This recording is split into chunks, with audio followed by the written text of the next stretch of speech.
Awaaz news true voice.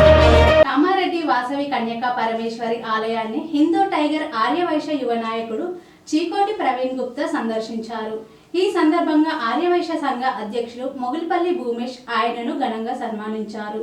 పేద ఆర్యవైశ్య కుటుంబాలకు సేవలు అందిస్తానని, వైశ్యులు సమైక్యంగా ఉండి హిందూ ధర్మ రక్షణలో ముందుండాలని పిలుపునిచ్చారు.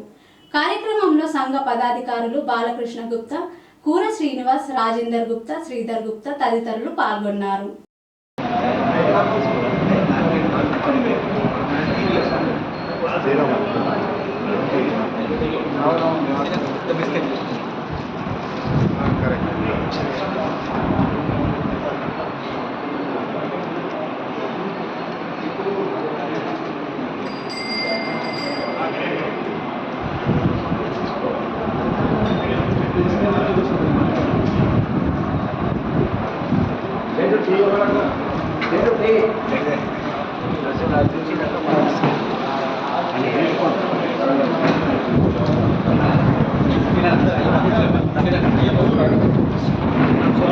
అన్న అయ్యప్ప గుడికి రండి రమేష్.